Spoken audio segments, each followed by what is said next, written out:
Baik, hari ini kita akan membincangkan satu lagi buku baru. Lama juga saya tak buat bedah buku baru. Alhamdulillah pagi ini ada kesempatan.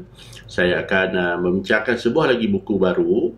Dan buku ini adalah satu buku yang saya anggap buku ilmiah, buku akademik, yang mungkin pembacaannya itu agak berat dan mempunyai banyak konsep-konsep besar berkaitan dengan pendidikan.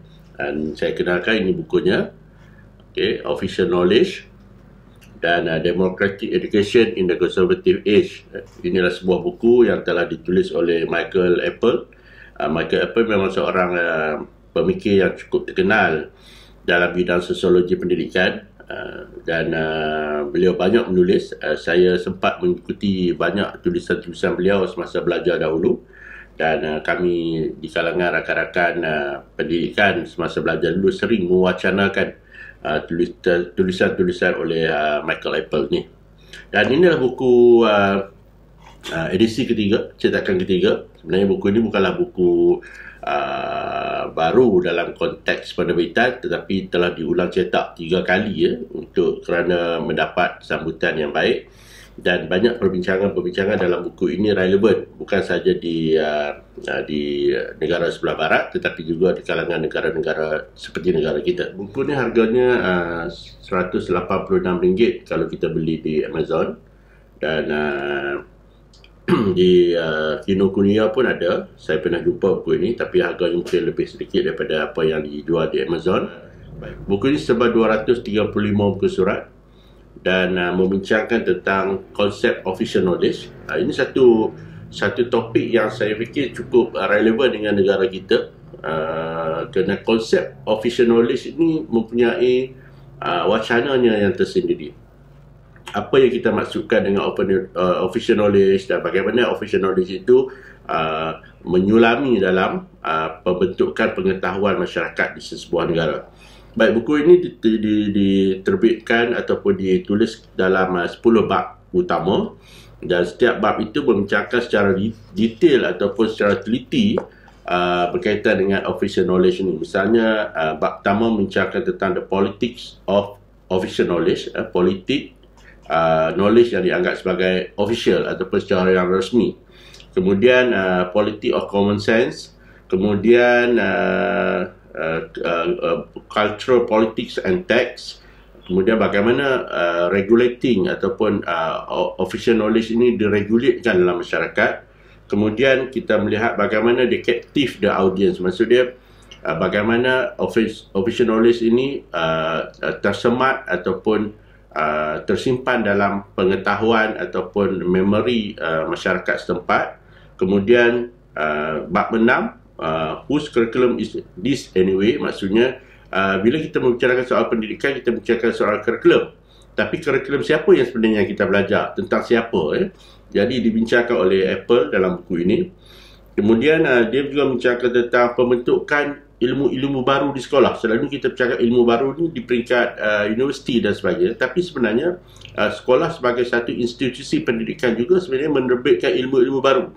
Tapi dalam masyarakat kita yang melihat sekolah itu adalah satu proses tempat melahirkan human resource atau sumber manusia untuk pekerjaan, sekolah itu tidak dilihat sebagai satu pusat penghasilan ilmu-ilmu baru. Itu juga dibincangkan oleh Apple dalam bab yang ketujuh. Kemudian the politics of pedagogy. Ini satu benda yang menarik, bagaimana dalam masyarakat itu cara guru mengajar, amalan guru mengajar itu sebenarnya ada politiknya. Dan dalam masyarakat kita, di negara kita ni, kita ada isu sekolah vernacular, sekolah kebangsaan, sekolah agama, sekolah antarabangsa, dan semua sekolah-sekolah ini mempunyai politik-politik ataupun pedagogi yang tersendiri, yang mungkin kalau kita kaji secara teliti, dia mempunyai perbezaan antara satu dengan yang lain. Mungkin secara gambaran umumnya nampak seperti sama, tapi kalau kita berada dalam kelas-kelas di mana pedagogi itu dilaksanakan, kita akan dapat merasai iklim pengajaran dan pembelajaran itu sebenarnya tidak sama antara satu amalan pedagogi di satu jenis sekolah dengan sekolah yang lain.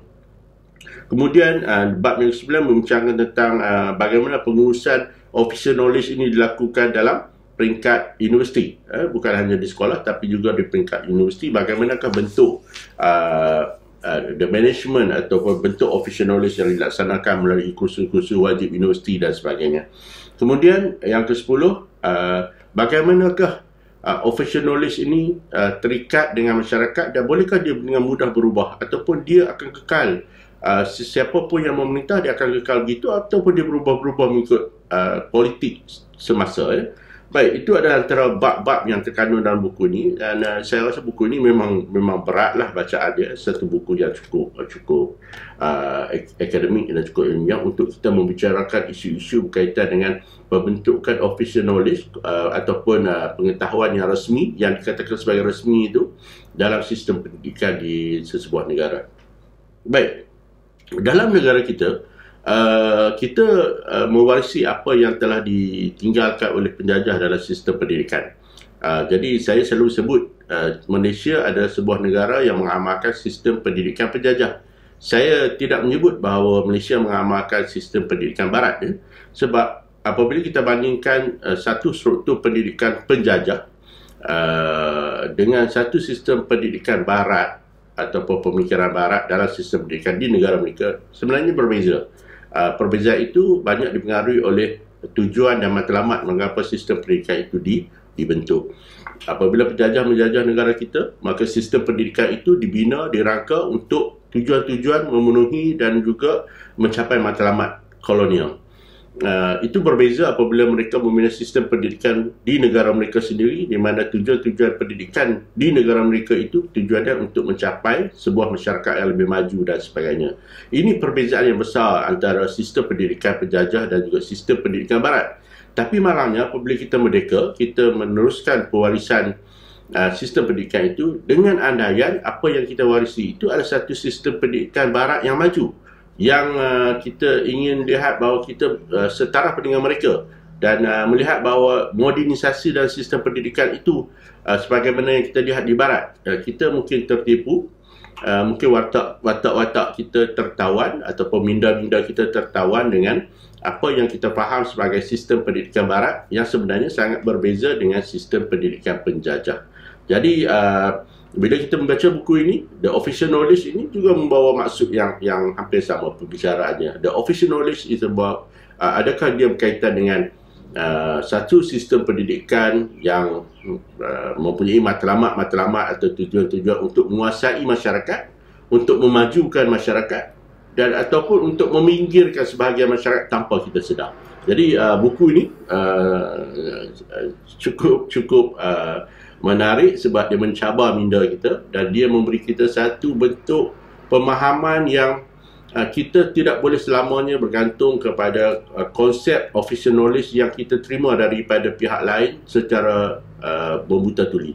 Kita harus berani untuk mempertikaikan, memperdebatkan, mewacanakan apakah official knowledge yang disampaikan dalam sistem pendidikan kita itu benar-benar bagi tujuan untuk menyampaikan maksud memajukan masyarakat, ataupun sebenarnya official knowledge yang disampaikan di peringkat sekolah itu sebenarnya untuk membina satu doktrinisasi, satu kawalan minda, satu kawalan perilaku dan juga perwatakan oleh setengah pihak kepada masyarakat. Jadi saya rasa perlu dilihatlah dalam sistem negara kita. Walaupun kita selalu bercakap soal pendidikan memajukan masyarakat, pendidikan akan meningkatkan kemajuan pembangunan negara, tapi bila kita meneliti tentang konsep official knowledge ni, kita akan mungkin sedikit berbeza pandangan berkaitan dengan benarkah ataupun mampukah sistem pendidikan yang dikonsepkan sebagai official knowledge oleh setengah pihak itu benar-benar memajukan masyarakat dan negara yang kita saingi ini. Baik, itu yang saya ingin kongsikan dalam bedah buku pada hari ini. Ini adalah buku yang baik, yang menarik, yang berat untuk kita baca, tetapi berbaloi untuk kita perhalusi pandangan-pandangan yang telah dilontarkan oleh Michael Apple di dalam buku yang bertajuk Official Knowledge, Democratic Education in the Conservative Age. Okey, jumpa lagi pada waktu yang lain. Terima kasih.